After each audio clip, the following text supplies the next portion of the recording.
Good afternoon, fourth grade. Today we are going to take a moment to pause, and we're going to go back to our Egyptian mythology text, and we're going to learn about the god Sobek. Before we get started, we have a quick write. It says, "What is your favorite Egyptian god or goddess, and why?" Press pause to write down your answer and play when you're ready for the focus question. It says, how does Riordan's portrayal of Sobek similar and different from his portrayal and treasury of Egyptian mythology? So just like we did with the story of Osiris and Isis and comparing it to how the Red Pyramid tells the same story, we're going to look at one character, Sobek, and see how the Egyptian mythology text portrays Sobek, and then how Riordan in the Red Pyramid, how he portrays Sobek. Our vocabulary words for today are frugal, and that's when you do not like to spend money. So this person is being frugal. They are counting all their money because they want to save it. The next word is moderation, and that's when you don't want to be extreme. You don't want to do too much of something, and you don't want to do too little of something, but you want the right amount. So it's just right, in moderation. And then the last one is indulge, and that's when you allow yourself, when you give yourself a treat. So this girl is indulging in a large cookie. She's not using moderation because her cookie is so large. All right, so we are going to turn in your text to this chart. And we're going to be filling out this first column in parallel teaching. On Play Pause It. And then in parallel teaching, tomorrow we will do the second column. All right, so we are underlining CSPS evidence for Sobek, but we're also trying to get at the theme. So we want to know, how does he try to solve his problem? How does he react to it? And what might the theme be? Let's begin reading in our text. When it came to eating, the gods and goddesses were a frugal and actually rather boring bunch. People sometimes made them elaborate food offerings, piles of dates,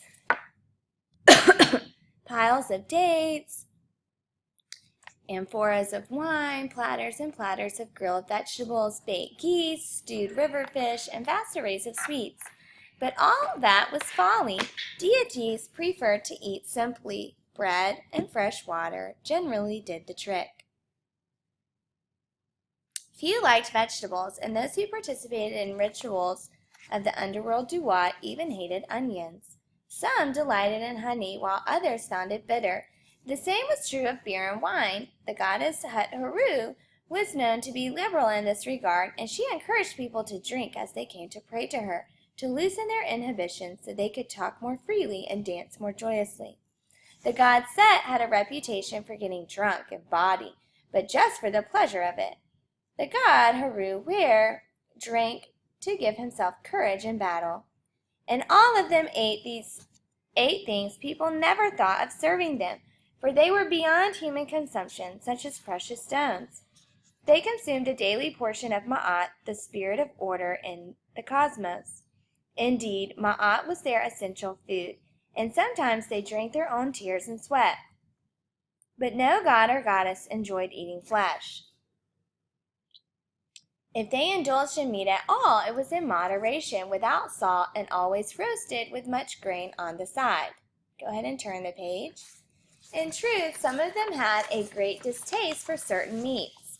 Ra, for example, would never eat turtle meat, since he considered turtles powers of evil, and thus his enemies. And many considered eating meat crude and brutal, except for the god Sobek. And that wasn't his fault. Sobek was a crocodile, and crocodiles love meat, preferably raw. He couldn't help himself. It was built into him just as much as was the fact that he had a tail and a huge jaw and feet with claws. It was there from the start. We'll stop right there because we have information about our character. In the first box, you would write, Sobek is the only god that likes meat, and he takes on the form of a crocodile. Press pause to write down your answer and play when you're ready to keep reading. And you can underline this sentence in your text and put a C out beside it. Let's keep reading. The start was in the original waters. Well, of course, he was a crocodile after all. The goddess Nit, who was an extension of the watery chaos Nun, gave birth to 2 aquatic sons. The serpentine demon Apep, who descended immediately to the underworld Duat to plague Ra each night as he made his trip across the lake toward dawn, and the crocodile Sobek. We'll stop right there because we have information about the setting. We know that Sobek lives in the waters of Nun. And so for the setting, we would write, Sobek lived in the watery chaos of Nun with his mother Nit. Press pause to write down your answer and play when you're ready to keep reading. Turn the page. Unlike his brother Apep, however, Sobek didn't leave his mother at birth. Instead, he clung to her as a child is wont to do, and she cradled him as a mother should. She loved him true, and he loved her, and so Sobek's nature was a balance between 2 nearly contradictory things, the insatiable need to devour flesh, and the understanding of how love binds one to another. We'll stop right there because we have Sobek's inner conflict. And in the problem box, we would write, Sobek struggles with self-control when it comes to eating flesh. Press pause to write down your answer and play when you're ready to keep reading. Early in his life, he won the confidence of the gods for an act of random kindness. The god Haru Ware had swum through the waters of Nun, and a blue water lily thus arose, which bloomed and gave forth 4 sons, Hapi, Dwamutev, Amset, and Quebesennuef. The 4 juvenile gods were helpless, there in the middle of the deep water. Sobek circled them. He couldn't help noticing their pudgy little arms and legs, their tender bellies, their fresh blood.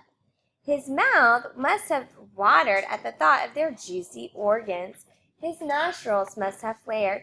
Yet he kept that powerful jaw shut and offered his back, transporting the boys to the safety of land.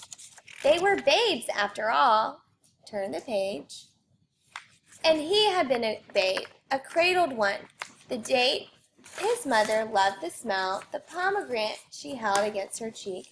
Who knows? Perhaps it was in honor of Sobek that these 4 gods eventually assumed the job of guards of the containers that held the organs and entrails of the dead. At other times, though, Sobek's lust for flesh made a fool of him. In the ancient world, there were many scuffles among the gods from various nations. During one of those periods, Sobek came upon a band of enemies in his wanderings. As he saw it, the situation was perfect. He could eat to his heart's content and vanquish Egypt's foes at the same time. He devoured them all, down to their bones and the very last drops of their blood.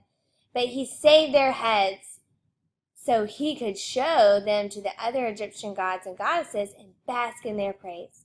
So Sobek returned home. The deities saw him coming, took one look at the bloody booty, and shouted in disgust, "No, don't let him eat those heads!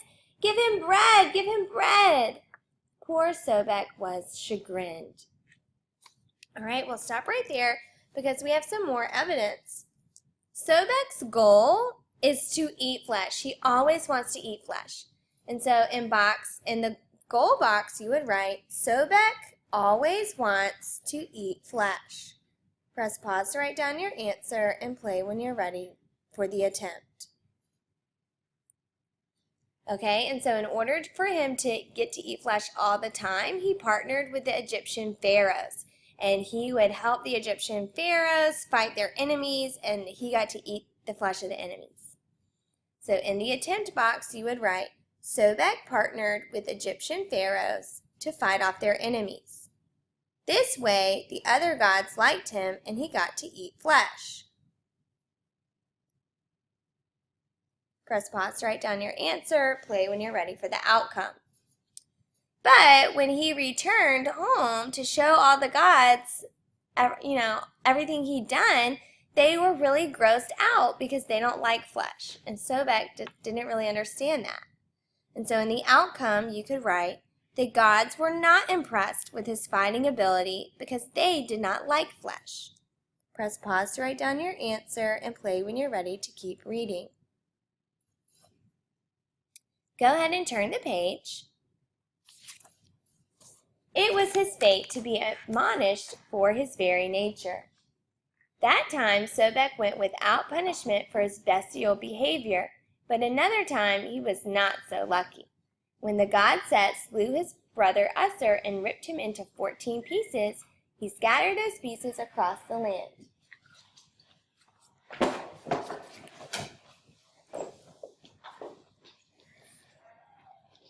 And waters. Sobek, great god of the marsh that he was, naturally came across a piece. He eyed it floating there. Clearly Usser was dead, so one little piece was no further use to him. Who would care? The morsel tantalized him, so he ate it. Snip, snap, gone. All right, we'll stop right there because we have information for the reaction. The gods didn't like Sobek, and so he's just like, well, I'm just going to continue eating meat then if, people don't like me anyways. And so he actually ended up eating the 14th piece of Usser. That's why they never found it. So in the reaction, you would write, Sobek didn't have self-control again and ate the 14th piece of Usser, which he spent the rest of his life trying to make up for. Press pause to write down your answer and play when you're ready to keep reading. Let's continue reading. Aset gathered the 13 other pieces of Usser but she couldn't find the last one. A serpent told Aset that a monster had eaten that part. But Sobek was no monster. He was just a crocodile, a hungry carnivore for some, but well-intentioned. What maliciousness could there be in taking a single bite of an already dead god? The act was a result of voraciousness, not meanness. But the gods and goddesses didn't see it Sobek's way. They punished him by cutting out his tongue. Even today, crocodiles' tongues are stunted so that few see them unless a croc opens his jaws especially wide. Sobek later gave rides through the swamps to the boy Harusa Aset, son of Aset and Usser. Perhaps this is one way of atoning for eating part of the boy's father. And even later, when the youth Harusa Aset had to fight the god Set for his father's throne, Sobek showed special kindness. Harusa Aset's mother Aset cut off his hands at one point in the struggle, for the gods and goddesses often let their rages and passions get the best of them. She threw them in the waters. The god Ra sent Sobek to retrieve them. Sobek searched and searched, confounded by the tricks of the river currents. Then he got the idea to build a trap, and soon he returned the severed hands to Harusa Aset. Fishermen everywhere looked at that trap and made their own and thrived. Sobek became their patron god, and since he was lord of the marsh and the most fierce creature of the Nile, the source of all agricultural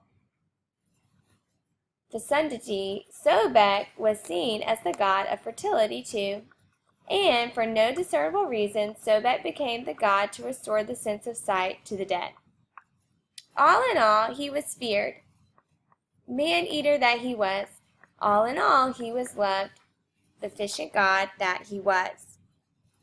And so when we're thinking about the theme of the text, we would say in the last box that Sobek lacks self-control because he loves meat. However, Sobek shows kindness towards people he needed. He is impulsive, but he's also compassionate. Press pause to write down your answer, and then you can finish your play pause it.